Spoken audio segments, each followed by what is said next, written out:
친구나 지인 사진에 음란물을 합성한 딥페이크 범죄. 지금 보시는 건 네티즌들이 딥페이크 범죄가 발생한 걸로 추정되는 학교를 지도에 표시한 겁니다. 전국적으로 퍼져 있고 지금도 숫자가 늘어나고 있습니다. 이 때문에 대통령이 직접 근절을 지시했고 경찰이 본격 수사에 나섰습니다. 먼저 신진 기자입니다. 온라인에서 공유되는 딥페이크 피해 학교 명단과 지도입니다. 고교생 딸을 키우는 아버지, 아이의 학교 이름을 발견했습니다. 설마 했지만 추적을 시작했습니다. 실제로 텔레그램 방이 존재했고 누군가 딸 이름과 신상 정보도 언급했습니다. 제 딸 이름이 있는 이제 캡처화면을 보내주니까 애가 너무 놀란 상태이기 때문에 누군가 불법 합성을 의뢰한 정황이지만 구체적인 피해 확인은 어려웠습니다. 딥페이크물을 공유받으려면 또 다른 학생의 신상 정보를 제공해야 했습니다. 이제 난리가 나니까 이미 방 폐쇄가 아마 되어 있을 것 같아서 도덕 확인은 더 어렵죠. 아이는 불안합니다. 그 다음날 학교를 갔는데 아이들 시선이 너무 힘들대요. 뭔가 또 다른 딥페이크 영상이 생성이 된다든지 범죄 대상이 된다든지. 전국 교직원 노동조합은 명단에 있는 학교들을 긴급 조사하고 있습니다.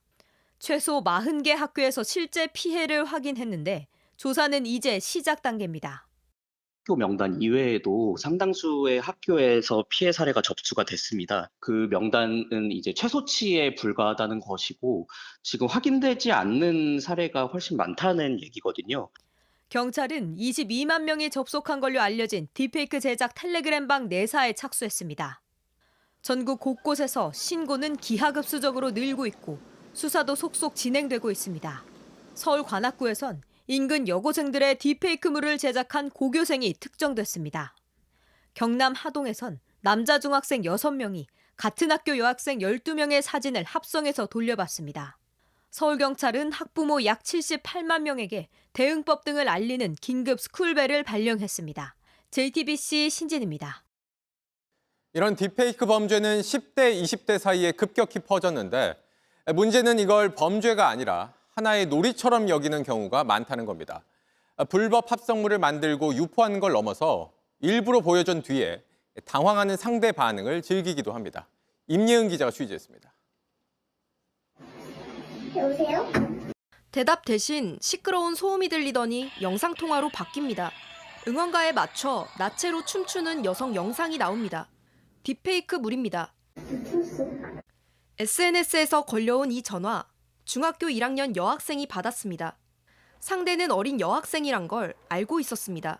실제로 보니까 엄청 심각하다는 것도 느꼈는데 너무 소름 돋아가지고.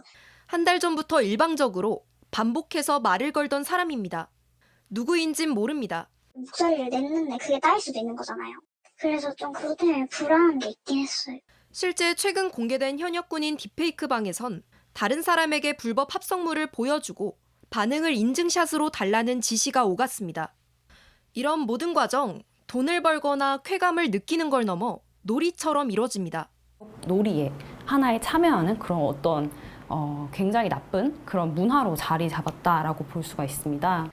쉽게 만들 수 있고 주변 또래들이 집단적으로 참여하다 보니 죄의식은 옅어집니다. 일종의 군중심리입니다. 지난해 입건된 피의자 120명 가운데 91명이 10대, 10명 가운데 7명이 넘는 수준입니다. 관련자들이 학생들이 많습니다. 학생들이 그게 또 죄의식을 많이 안 느끼는 부분에서 또 벌어질 수도 있기 때문에. 딥페이크 피해 학교 명단이 돈 뒤 신고가 잇따르고 있는데 만 14세 미만 촉법 소년이 가해자로 지목되기도 했습니다. 놀이처럼 퍼진 불법 합성물 제작, 누군가의 인격을 망가뜨리는 범죄라는 교육이 필요합니다. JTBC 임예은입니다. JTBC 뉴스를 시청해 주신 여러분 고맙습니다. 저희는 저녁 6시 50분 뉴스룸에서 뵙겠습니다.